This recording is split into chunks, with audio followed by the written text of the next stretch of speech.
저는 오늘 여러분과 함께 인생의 유라굴로라는 제목으로 은혜를 나누고자 합니다.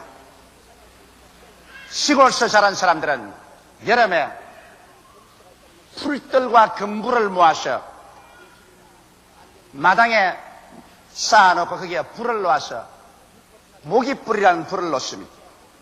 그러면 불이 타고 연기가 온 마당에 자욱해집니다. 그러면 모기가 연기에 쫓겨서 가고 돗자리에 앉아서 시원하게 서로 이야기를 나누면서 여름 초저녁을 즐길 수가 있는 것입니다. 그럴 때 여러분 언제나 보면 불이 붙으면 불티가 상승 기류를 따라서 하늘로 솟구쳐 올라가는 것을 보게 되는 것입니다.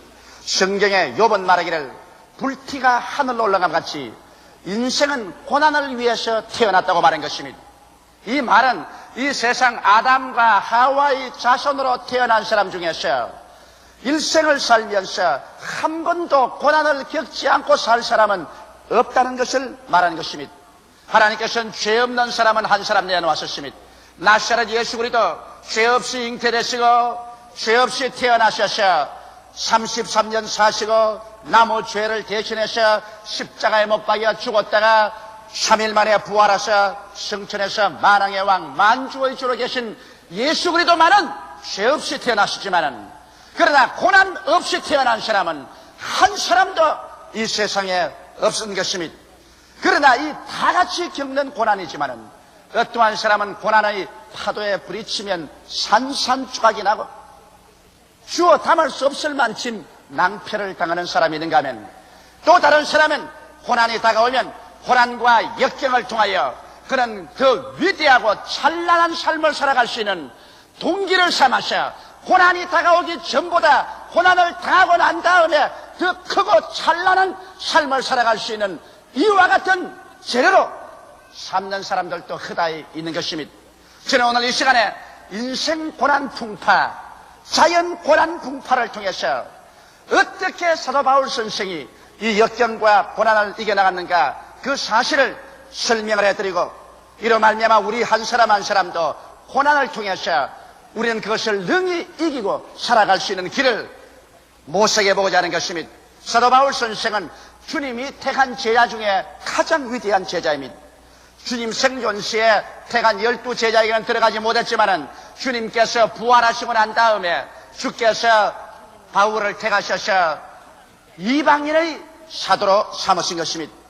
그래서 그는 눈부신 활력으로 이방 세계 복음을 전가하다가 예루살렘에서 유대인들에게 체포되어 로마 사람에게 넘겨졌고 그 길로 전전하면서 가진 수모와 고난을 당하시다가 이탈리아에 가서 시자 앞에서 재판을 받기 위해서 그는 체포되어 압송을 당하는 과정이 있었습니다.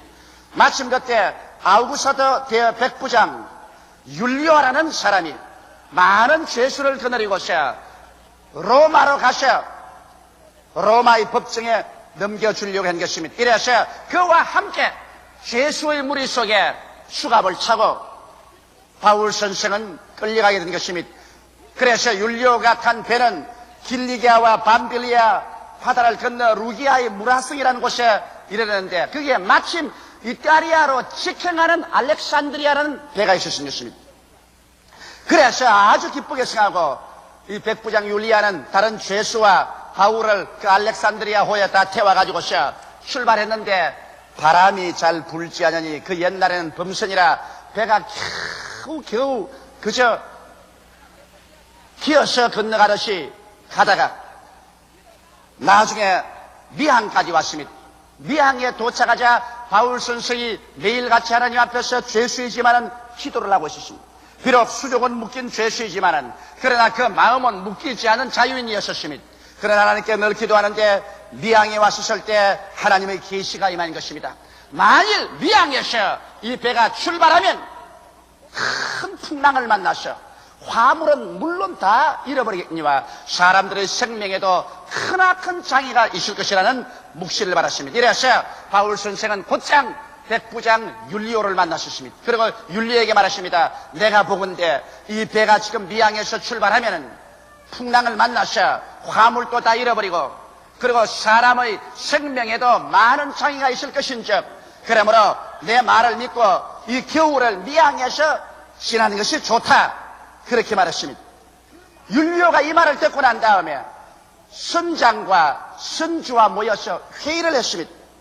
여기 내가 데리고 가는 죄수 중에 아주 학식이 많고 또 기독교의 지도자인 바울이라는 사람이 있는데 이 사람의 기도 중에 하나님께 묵시를 받았다고 이런 말을 했습니다. 다른 말이 아니라 풍랑을 만나서 배가 파손되고 화물은 다 있고 사람들의 생명에도 위험이 있으니까 미양을 떠나지 말고 여기에서 겨울을 지나는 것이 좋다고 말하는데 당신네들은 어떻게 생각합니까? 선장이 가가 대수하고 웃습니다. 도대체 내가 뱃사람으로 지중해의 연안을 나는 평생을 이 배를 가지고 왔다 갔다 하는 사람인데 바다 물길은 내가 알지. 백명서생인 그 바울이란 그 종교인이 어떻게 바다 형편을 안단 말이요. 그런 우스운 소리 하지 마시오. 계시가 다 어디 있어요? 이 세상에 과학적인 세상에 해류를 따라 기류를 따라 경험을 얻고 내가 과학적인 지식을 가진 내가 알지. 그런 어리석은 소리 하지 마시오. 그러자 또 선주는 선주대로 하루속히 화물을 싣고 이탈리아에 가야 물건을 팔고 자금을 순회가 잘 때문에 돈을 한 푼이라도 많이 벌겠단 말입니다. 그래서 겨울을 미양에서 보낸다는 것은 상당히 물질적인 손실이 가므로 그래 이 두 사람이 백부장 율리아에게 단호하게 말한 것입니다. 선장과 선주가 합쳐가지고서 여기 미양에 있을 것이 아니라 우리가 좀 더 가면 이탈리아에 좀 가깝고 항구도 좋은 베닉스에 가서 베닉스에 거하면 얼마나 좋노. 항구도 좋고 시설도 좋고 그게 과동하기도 좋고 그 다음 봄철이 오면은 곧장 이탈리아로 건너가기도 좋고 하니까 베닉스로 가자. 그래서 백부장 율리아가 그 말을 들으니 바울 선생의 말은 어리석게 보이고 선장과 선주의 말이 타당해 보이는지라. 그래서 그들은 선장과 선주에게 명하여서 높이 돛을 달고 닻을 올리고 배를 출항하게 한 것입니다. 바울은 벌써 그들이 무서운 시련을 향해서 출항하는 것을 알고 있었습니다. 그러나 그것을 꿈에도 모르는 선장과 선주와 죄수들과 거기에 타고 가는 모든 선객들은 이게 양양해서 그래서 바람이 마치 불어오니 모든 것이 다 자기 의지되는 줄 알고 출발해 가다가 얼마 있지 않냐여 내륙지방에서 유라굴로라는 거센 폭풍의 바람이 휘몰아쳐 바다를 때리니 얼마 있지 않냐여 순식간에 바다는 지옥같이 변화되고 말한 것입니다. 파도는 새산더미같이 다가오고 그리고 바람은 천지를 변화시킬 만한 거센 소리를 내고서 다가오는 것입니다. 여기에서 선장과 선주와 선원들이 전력을 기울여 배를 보전하려고 하나 그 거센 파도와 바람에 배는 1년 편주로 어떻게 도저히 감당할 수가 없게 된 것입니다.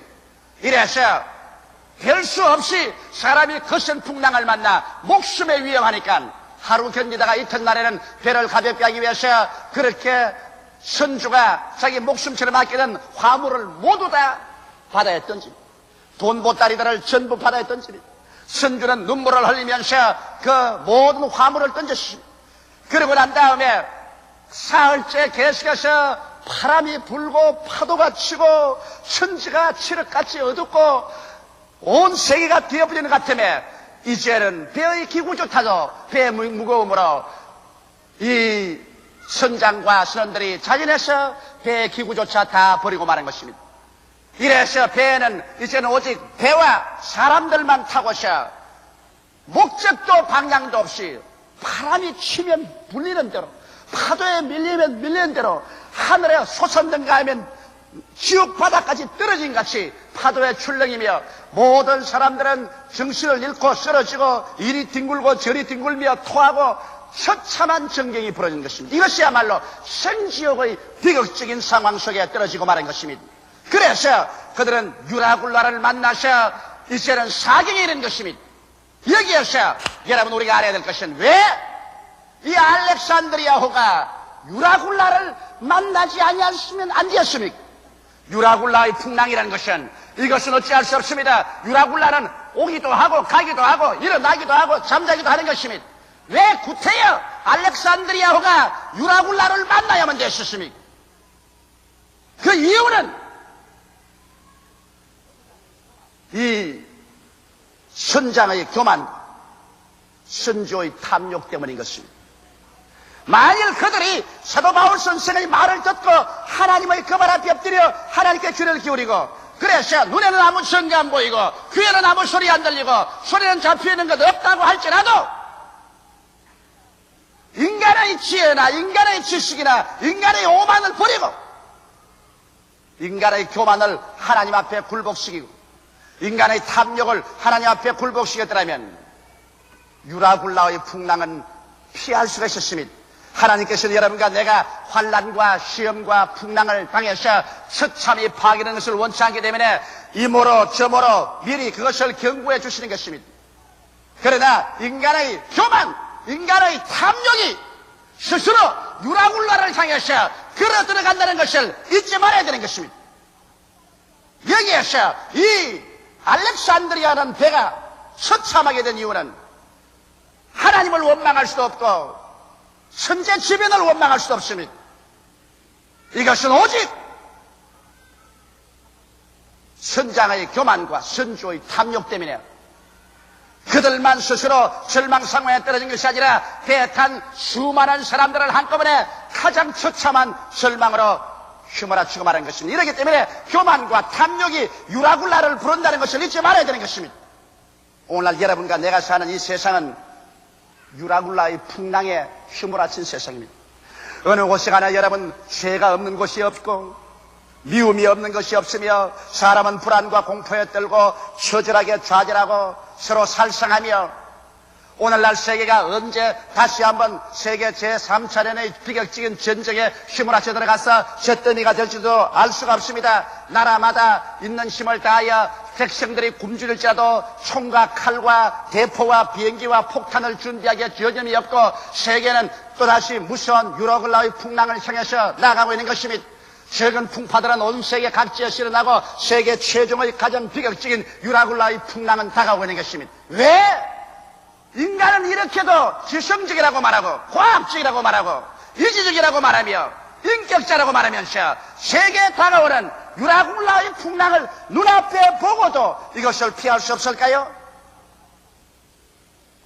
아담과 하와가 이 세상에 유라굴라를 가져올 때도 우리는 단적으로 그 결정을 할 수 있습니다. 하나님께서 동방에 에덴 지으시고 보기에도 아름답고 먹기에도 좋은 나무로 다 실과를 맺게 하시고 거기에는 상암도 없고 해암도 없고 진선진미의 아름다운 곳이었습니다. 그와 같은 자리에서 아담과 하와를 두고서 하나님을 섬기며 하나님을 믿으며 하나님께 순종하고 그리고 하나님의 청지기로서 그 동산을 가꾸게 한 것입니다. 그러나 사탄은 아담과 하와에게 유라굴라를 가져오는 길을 알고 있었습니다. 인생 유라굴로, 인생 풍파를 가져오는 길을 알았습니다. 그것은 아담과 하와에게 교만과 탐욕을 넣어주면 죄악과 사망의 유라굴로의 풍랑이 불어와서 그들을 침몰시킬 것을 알고 있었습니다. 그래서 마귀는 때를 노렸었습니다. 하나님께서는 동산 모든 실과를 다 먹되 동산 중앙에 있는 선악을 아는 실과는 먹지 말라. 이를 먹는 날에는 죽으리라고 말씀하셨습니다. 이 선악을 아는 실과는 하나님의 주권을 상징하는 것입니다. 아담과 하와는 주권자가 아니요 주권적 소유자도 아니요 하나님의 종이요 하나님의 청지기로서 하나님을 섬기고 하나님을 순종하고 하나님을 믿고 하나님의 대리자로서 일하게 만들었기 때문에 이것 하나만은 분명히 아는 선악과 이것이 좋다 저것이 나쁘다 좋으니까 내가 선택하고 나쁘니까 내가 버린다는 주권적인 행위 이것만은 하나님의 것입니다.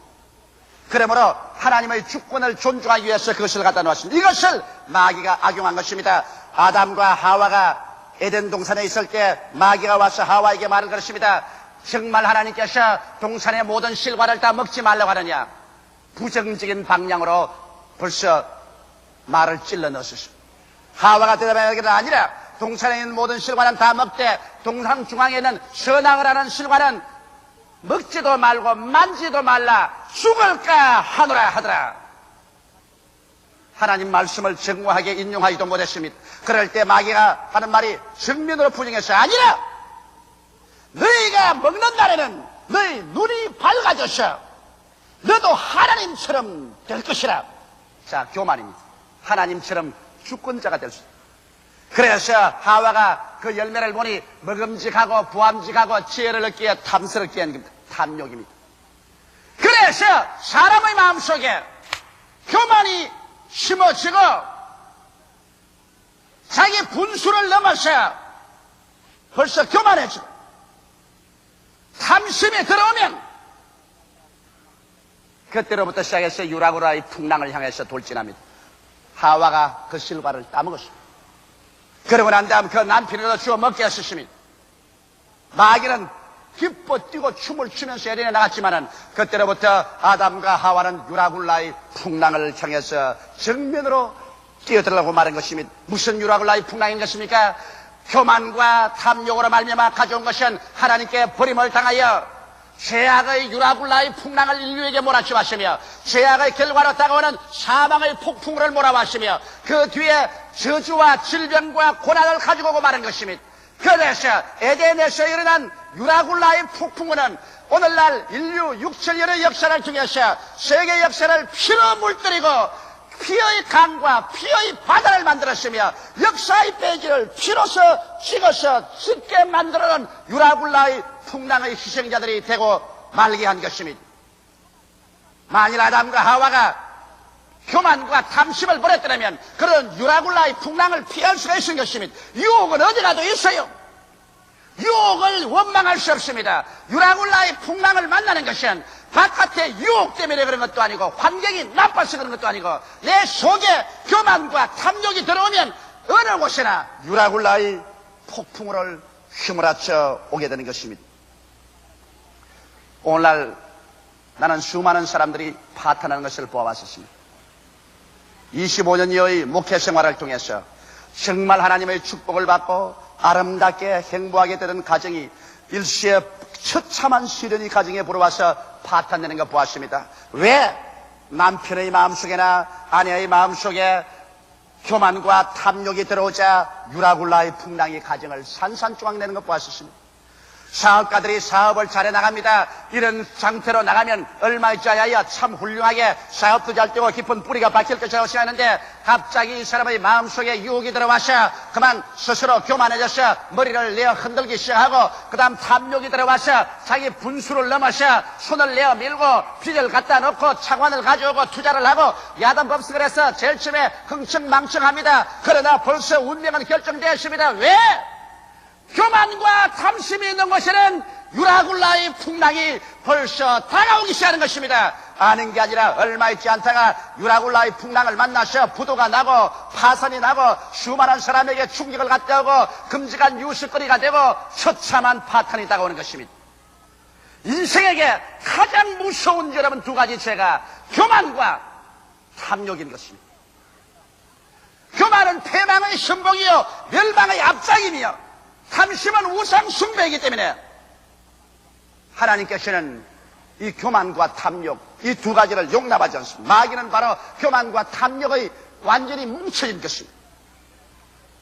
이렇기 때문에 오늘 이 시간에 여러분과 나의 미래에 관해서 우리가 점쳐볼 필요 없습니다. 내 마음속에 장차 내가 하나님의 축복과 은혜 가운데서 영혼이 잘됨같이 범사에 잘되며 강건하고 생명을 얻되 넘치게 얻으며 살 것이냐, 그렇지 않으면 연속적인 유라굴라의 풍랑을 크고 작은 걸 만나서 박살이 날 것이냐, 이것은 내 속에 교만이 있느냐 탐욕이 있느냐 이것을 따져보고 교만과 탐욕을 깨뜨리고 하나님의 거발 앞에 엎드리면 유라굴라의 풍랑을 피할 수가 있게 되는 것입니다. 그러면 나는 유라굴라를 극복한 바울에 대해서 말씀해 드리겠습니다. 모든 사람들이 알렉산드리아호에서 절망에 처했을 때 유라굴라를 만나시나 그 유라굴라 속에서 홀로 바울 선생만은 승리자로 일어나서 약 풍랑을 만난 14일 이후에 바울은 일어나서 위대한 그 말씀으로 그 속에 있는 사람들을 격려하고 위로하고 삶의 길로 이끌어진 것입니다. 거기에서 바울이 제일 먼저 일어나서 하는 말은 뭐냐면, 여러분이 이제 안심하라. 나의 속한 바 나의 섬기는 하나님께서 천사를 간밤에 보내서 내게 말씀하기를 이 배는 잃어버리나 너희들에게 생명의 손상은 없을 것이라고 말했다. 나는 하나님이 말씀한 그대로 믿노라. 이 말 속에 유라굴라를 극복한 바울 선생의 위대한 신앙 철학이 들어있는 것입니다. 첫째로 바울 선생은 당신의 소속이 분명했습니다. 바울은 말하기를 나의 섬기는 나의 속한 바 하나님.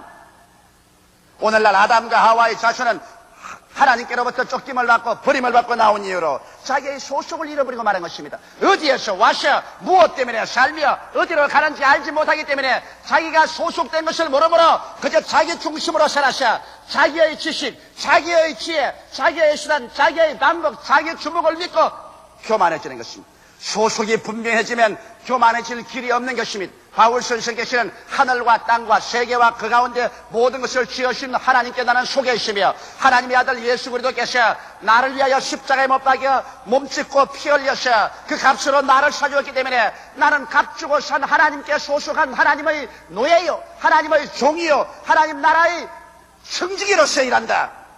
이러므로 그 소속이 분명해지기 때문에 바울의 마음속에 교만이 있을 수가 없는 것입니다. 그는 하나님이 일어나라면 일어나고 앉으라면 앉고 가라면 가고 오라면 오는 하나님의 지혜와 하나님의 지식과 하나님의 선하고 나쁘다는 결정을 따라서 행하는 소속이 분명한 하나님께 속한 사람이었습니다. 오늘 여러분과 나의 성애가 소속이 분명하면 잘못되었다고도 곧장 돌아오는 것입니다. 나침판이 분명히 있으면 길을 잘못 가면 돌아와요. 우리는 하나님 중심의 생활이 마음속에 잡혀지면 우리가 조금 방향을 잘못 잡아서 교만과 탐욕으로 갔다가도 즉시 회개하고 깨닫고서 본부로 돌아오기 때문에 약간 유라굴라를 당했다가도 그대로 돌아와서 안전한 항구로 돌아오게 되는 것입니다. 이러므로 소속이 분명해야 돼요. 둘째로 바울은 말하기를 나의 섬기는 하나님이라고 말한 것입니다. 바른 마음, 탐심이 아닌 바른 마음, 정심입니다. 여러분 오늘날 왜 탐심이 생깁니까? 권력을 하나님으로 섬기니까 권력의 탐심이 생깁니다. 돈을 하나님으로 섬기니까 돈에 대한 탐심이 생깁니다. 육체의 쾌락을 하나님으로 섬기기 때문에 육체의 쾌락을 하나님으로 섬겨서 탐심이 생기는 것입니다. 탐욕이라는 것은 무엇을 자기가 섬기는가에 따라서 탐욕이라는 것입니다. 육신의 정욕, 안목의 정욕, 이 세상 사랑이 모두 다 잘못된 것을 섬기기 때문에 그런 것입니다. 오늘날에 와서는 인간은 지식 만능, 과학 만능, 황금 만능, 쾌락 만능으로서 이 세상에 완전히 유라굴라를 향해서 걸어가고 있기 때문에 이 세상을 그대로 내버려두면 어찌할 수 없이 3차 전쟁의 유라굴라에 부딪힐 수밖에 없습니다. 누가 뭐라고 해도 현재의 코스는 유라굴라를 향해서 직행으로 지금 달려가고 있는 것입니다. 바울 선생은 말하기를 나의 섬기는 하나님, 바울은 하나님을 섬기기 위해서 사는 것을 알았습니다. 그러므로 하나님 앞에 기다리고 하나님을 감수하고 예배하고 그리고 시간 내에 하나님 섬기고 몸 내어서 하나님 섬기고 물질 들어 하나님 섬기고 목숨 바쳐 하나님 섬겨 마음을 다하고 뜻을 다하고 정성을 다하고 목숨을 다하여 주 하나님을 섬기는 정심, 바른 마음을 가진 그러한 사람이었습니다. 이렇기 때문에 바울 선생은 유라굴라에 소속되어 있지 않았습니다. 유라굴라가 바울을 멸할 수가 없습니다. 왜? 바울은 탐심이 아닌 정심을 가지고 있기 때문에 유라굴라하고는 상관이 없습니다. 이러므로 그 거센 유라굴라가 다가와도 바울은 조금도 두려워하지 않는 것은 그는 유라굴라에 소속한 사람이 아니었습니다. 그는 하나님께 속했으며 그는 하나님을 섬기고 있었습니다. 오늘 이 시간에 여러분은 무엇을 섬기고 있습니까? 육신의 정욕입니까? 안목의 정욕입니까? 이 세상 사랑입니까? 권력입니까? 돈입니까? 쾌락입니까? 여러분께서 탐심을 섬기고 나가면 그 결과는 부시불식간에 유라굴라의 풍랑 속에 떨어지게 되는 것입니다. 셋째로 바울 선생은 말씀에 대한 흔들리지 않은 신념이 있었습니다. 인간의 지식, 인간의 과학, 인간의 체험 이런 것 아닙니다. 선주나 선장의 말은 그런 것 아닙니다. 바울의 지식이란 하나님으로부터 받은 계시의 지식을 바울은 가지고 있었습니다. 할렐루야. 오늘날 또 여러분 우리가 세상에서 배우는 과학적인 인간의 역사적인 인간의 철학적인 지식이 아니라 이 성경 말씀은 하나님께서 계시하신 하나님의 지식과 하나님의 지혜와 하나님의 분별력과 하나님의 판단력인 것입니다. 진리는 변할 수가 없는 것입니다. 세월이 가고 인걸은 오고 가도 여러분 하나님의 말씀은 변하지 않습니다. 저 하늘이 무너지고 이 땅이 꺼져도 하나님의 말씀은 1점이라도 변할 수가 없는 것입니다. 그것은 진리이기 때문인 것입니다. 세상에 수만 권의 장서가 세월이 지나가면 다 없어지고 새로운 책이 나오지만 성경은 기록되고 난 다음 아직까지도 한 번도 고쳐 적을 수도 없고 고쳐 적은 적도 없는 것입니다. 그러므로 바울 선생은 하나님의 말씀에 섰습니다. 하나님의 말씀에 섰다는 것은 하나님의 지식에 서고 하나님의 지혜에 서고 하나님의 판단력에 서기 때문에 이런 냉할 수 없고 피할 수 없습니다. 바울은 말하기를 나의 소감 받고 나의 섬기는 하나님의 사자가 어젯밤에 내 곁에 서서 말하되 바울아 두려워 말라. 내가 가이사 앞에 서야 하겠고 또 하나님께서 너와 함께 행선하는 자를 다 내게 주셨다 하시니 그러므로 여러분이 안심하라. 나는 내게 말씀하신 그대로 되리라고 하나님을 믿노라. 흔들리지 않은 바람이 불고 파도가 치고 하늘이 먹장같이 어둡고 천지가 무너진 것 같아도 바울은 그것을 믿지 않고 나는 하나님을 믿노라고 말할 수가 있는 것입니다. 이러므로 바울 선생은 유라굴로에 속하지 않으셨습니다. 그는 교만하지 않았고 탐심이 없었고 말씀에 서서 그는 유라굴라를 능히 극복하고 그와 함께 탄 사람조차 다 구출하여 섬에 도착하고 로마까지 바울 선생은 그들을 안심하게 이끌어갈 수 있는 영의 지도자가 되었고 마음의 지도자가 되었으며 그들의 생명의 은인이 될 수가 있는 것입니다. 사랑하는 성도 여러분, 오늘날 여러분과 나는 이 생을 살면서 유라굴라의 혹독한 풍랑에 부딪혀 피투성이가 될 수도 있고 이를 피하고 승리할 수도 있는 것입니다. 인생을 살아갈 동안 유라굴라 같은 풍랑을 전혀 경험하지 않을 수는 없지만은 그러나 이와 같은 풍랑을 미연에 방지하거나 그 풍랑을 잠잠케 한 유일한 길이 있습니다. 이것이 하나님 앞에 나아가서 예수 그분 앞에 무릎을 꿇고 교만을 회개하고 탐욕을 버리고 주께로 돌아오면 유라굴라의 풍랑은 잠잠해지고 여러분은 유라굴라의 풍랑의 코스를 피해서 여러분은 안전한 항해를 하고 영원히 잘됨같이 범사에 잘됨에 간결하고 생명을 얻되 넘치게 있는 삶을 살 수가 있게 되는 것입니다. 이러므로 오늘 이 시간에 모두 다 바울과 같은 성도 되기를 주 이름으로 축원합니다. 기도드리십시오. 살아계신 하나님 아버지, 우리 다 오늘 예수 그리스도를 구주로 모시고 우리의 소속이 분명하고 우리의 섬기는 것이 분명하고 말씀에 대한 믿음이 확실하여 유라굴라의 풍랑을 피하고 이기고 나가는 우리 성도들이 다 되게 하여 주시옵소서. 인생 풍파의 유라굴라의 산산조각으로 깨어지는 자 없게 하여 주시옵소서. 예수님 이름으로 기원하옵나이다. 아멘.